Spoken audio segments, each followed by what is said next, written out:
Hello दोस्तों, स्वागत है आपका आपके अपने YouTube चैनल में। आज हम डिस्काउंट का पार्ट 2 पढ़ने वाले हैं। हमने इसके पार्ट 1 को कंप्लीट कर लिया है। उस वीडियो के अंदर हमने बेसिक बातों पर चर्चा की थी। यदि आप लोगों ने हमारे उस वीडियो को नहीं देखा है तो सबसे पहले प्लेलिस्ट में जाकर उस वीडियो को देखना। तो बिना टाइम खराब किए हम डायरेक्टली चलेंगे क्वेश्चन की तरफ। क्वेश्चन आपके सामने है। अब देखिए क्वेश्चन क्या है। 20% तथा 15% क्रमिक बट्टों के समतुल्य बट्टा क्या होगा।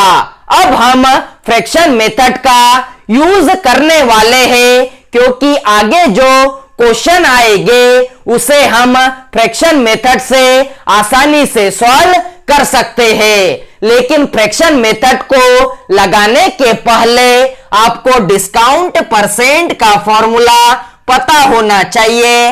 डिस्काउंट परसेंट का फॉर्मूला क्या होता है? तो डिस्काउंट परसेंट का फॉर्मूला डिस्काउंट बटे में मार्क प्राइस इनटू में 100 होता है। जिस तरीके से प्रॉफिट परसेंट और लॉस परसेंट कॉस्ट प्राइस के ऊपर फाइंड किए जाते हैं, उसी तरीके से डिस्काउंट परसेंट मार्क प्राइस के ऊपर फाइंड किया जाता है।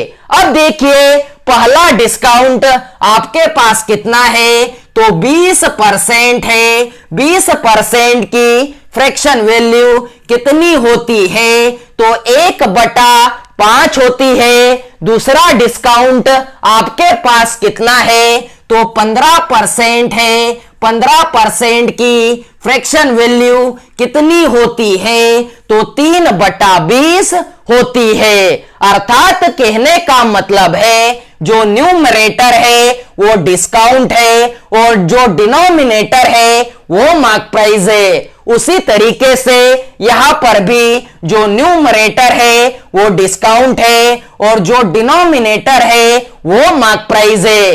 और मैंने आपको जब बेसिक पढ़ाया था तो आपको एक बात बताई थी, जब भी मार्क प्राइस के अंदर से डिस्काउंट को घटाया जाता है तो सेलिंग प्राइस पता चलता है। उसी तरीके से यहां पर भी मार्क प्राइस के अंदर से डिस्काउंट को जब घटाएंगे तो सेलिंग प्राइस पता चल जाएगा। अब देखिए मैंने यहां पर लिखा मार्क प्राइस और यहां पर लिख लिया सेलिंग प्राइस। अब देखिए 5 रुपए की कोई वस्तु थी, उसके ऊपर 1 का डिस्काउंट देकर कितने में बेचा होगा? तो 5 रुपए की वस्तु पर 1 का डिस्काउंट देकर 4 रुपए में बेचा होगा। उसी तरीके से 20 रुपए की कोई वस्तु थी, उसके ऊपर 3 का डिस्काउंट देकर कितने में बेचा होगा? तो 20 रुपए की वस्तु पर 3 का डिस्काउंट देकर 17 रुपए में बेचा होगा।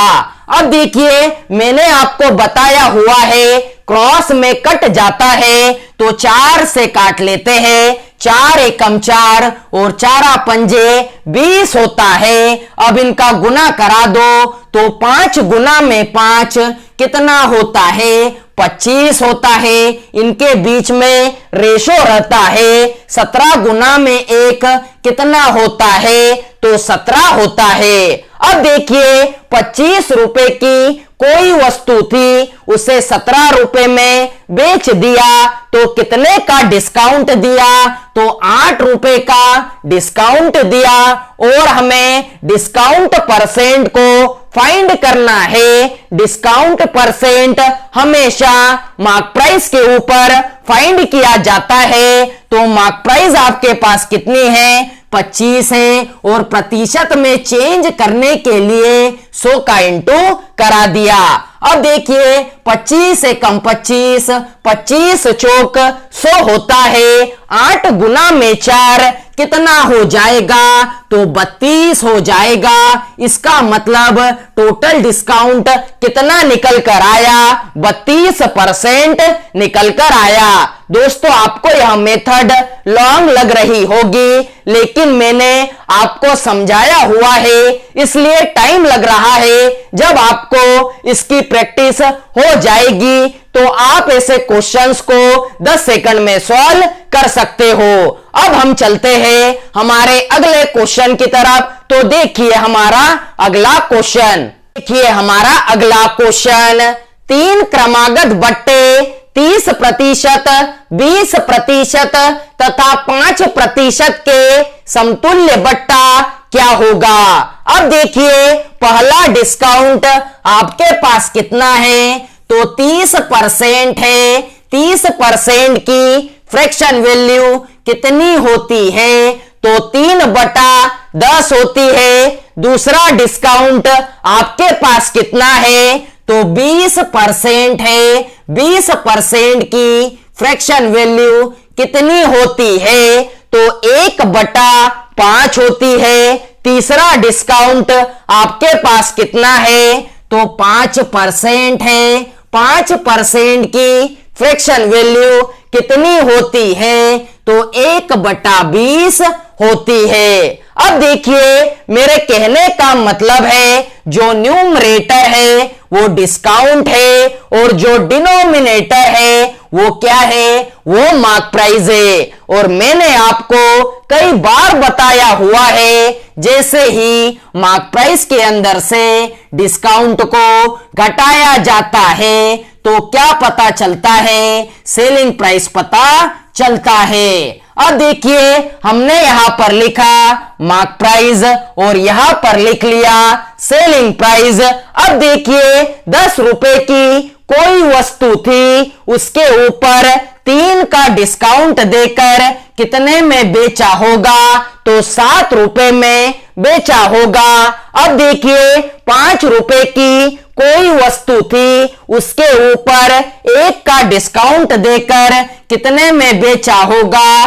तो 4 रुपए में बेचा होगा। अब देखिए 20 रुपए की कोई वस्तु थी, उस पर 1 का डिस्काउंट देकर कितने में बेचा होगा? तो 19 रुपए में बेचा होगा। अब देखिए क्रॉस में चेक कीजिए, कोई करता होगा तो उसे काट लीजिए। अब देखिए 4 एकम 4 और 4 पंजे 20 होता है। अब इनका गुना करा दो तो 10 गुना में 5 50 होता है। 50 गुना में 5 250 होता है। इनके बीच में रेशो रहता है। 19 गुना में 7 कितना होता है? तो 133 होता है। अर्थात कहने का मतलब है 250 की वस्तु 133 में बेच दी तो कितने का डिस्काउंट दिया? तो 117 रुपए का डिस्काउंट दिया।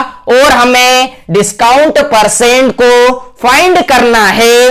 डिस्काउंट परसेंट मार्क प्राइस के ऊपर फाइंड किया जाता है। मार्क प्राइस आपके पास कितनी है? 250 है और प्रतिशत में चेंज करने के लिए 100 का इंटू करा दिया। अब देखिए 0 से 0 को कट किया, 5 दूना 10 होता है और 5 25 होता है। अब देखिए 117 गुना में 2 कितना हो जाएगा?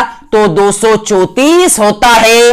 बटे में कितना है? तो बटे में 5 है। अब देखिए 5 एकम 5, 5 चौक 20 होता है। बचेगा 3 तो 34 हो गया। 5 छंग 30 होता है। बचेगा 4, 4 में 5 का भाग नहीं जाता तो 40 हो गया। यहां पर दशमलव लगाया, पाना 8 40 हो जाता है। इसका मतलब टोटल डिस्काउंट परसेंट कितना निकल कर आया? तो 46.80% निकल कर आ गया। तो उम्मीद करता हूं कि आपको यह क्वेश्चन भी समझ में आया होगा। यह जो है हार्ड मेथड नहीं है। आने वाले क्वेश्चंस को हम इसी मेथड से बड़े आसान वे में सॉल्व कर सकते हैं। इसके कारण हम फ्रैक्शन मेथड का यूज कर रहे हैं। अब हम चलते हैं हमारे अगले क्वेश्चन की तरफ।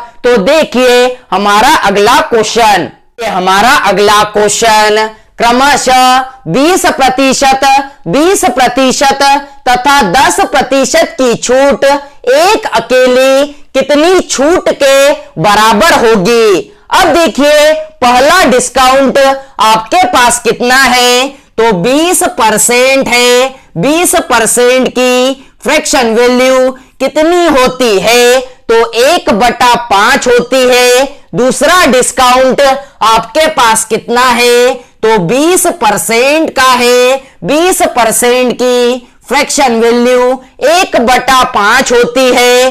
तीसरा डिस्काउंट आपके पास कितना है, तो 10% का है। 10% की फ्रैक्शन वैल्यू कितनी होती है, तो 1/10 होती है। अर्थात कहने का मतलब है जो न्यूमरेटर है वो डिस्काउंट है और जो डिनोमिनेटर है वो क्या है, वो मार्क प्राइस है। और मैंने आपको बताया जैसे ही मार्क प्राइस के अंदर से डिस्काउंट को घटाओगे तो क्या पता चलता है, तो सेलिंग प्राइस पता चलता है। अब देखिए हमने यहां पर लिखा मार्क प्राइस और यहां पर लिख लिया सेलिंग प्राइस। अर्थात कहने का मतलब है 5 रुपए की कोई वस्तु थी, उसके ऊपर 1 का डिस्काउंट देकर कितने में बेचा, तो 5 रुपए की वस्तु पर 1 का डिस्काउंट देकर 4 रुपए में बेचा। अब देखिए 5 रुपए की वस्तु पर 1 का डिस्काउंट देकर कितने में बेचा, तो 4 रुपए में बेचा। अब देखिए 10 रुपए की वस्तु पर 1 का डिस्काउंट देकर कितने में बेचा, तो 9 रुपए में बेचा। अब देखिए क्रॉस में जो कटता है उसे काट लीजिए। 2 से काट लेते हैं तो 2 दूना 4 और 2 पंजे 10 होता है। अब डायरेक्टली इनका गुना करा दो तो 5 गुना में 5 गुना में 5 कितना होता है, 125 होता है। इनके बीच में रेशो रहता है। 4 नाम कितना होता है, तो 4 नाम 36 होता है और 36 दूना 72 हो जाएगा। अर्थात कहने का मतलब है 125 रुपए वाली वस्तु 72 रुपए में बेच दी, तो कितने का डिस्काउंट दिया, तो 125 में से 72 को घटाया तो 5 में से 2 गया, 3 बचता है। 12 में से 7 जाएंगे तो 5 बचता है। अर्थात 53 रुपए का डिस्काउंट दिया और हमें डिस्काउंट परसेंट को फाइंड करना है। डिस्काउंट परसेंट हमेशा मार्क प्राइस के ऊपर फाइंड किया जाता है। तो मार्क प्राइस आपके पास कितनी है, 125 है और प्रतिशत में चेंज करने के लिए 100 का इंटू करा दिया। अब देखिए 25 चौक 100 होता है, 25 पंजे 125 होता है। अब देखिए 53 गुना में 4 कितना होता है, तो 212 होता है। बटे में कितना है, 5 है। अब देखिए 5 एकम 5, 5 चौक 20 होता है। बचेगा 1 तो 5 दूना 10 होता है। बचेगा 2 तो 5 चौक 20 हो जाएगा। इसका मतलब आपका टोटल डिस्काउंट कितना निकल कर आया, तो 42.40% निकल कर आ गया। तो उम्मीद करता हूं कि आपको आज के चारों क्वेश्चन समझ में आए होंगे। नेक्स्ट वीडियो में हम पूर्णांक वाले डिस्काउंट परसेंट पर चर्चा करेंगे, जिससे आपको सॉल्व करने में दिक्कत ना हो। आज के वीडियो को बस यही तक रखते हैं। यदि आप लोगों को हमारा यह वीडियो अच्छा लगा हो तो वीडियो को ज्यादा से ज्यादा लाइक कीजिए, शेयर कीजिए, सब्सक्राइब कीजिए और बेल आइकन को जरूर दबाएं, जिससे कि हमारे आने वाले वीडियोस आपको प्रॉपर वे में मिल सके। जय हिंद।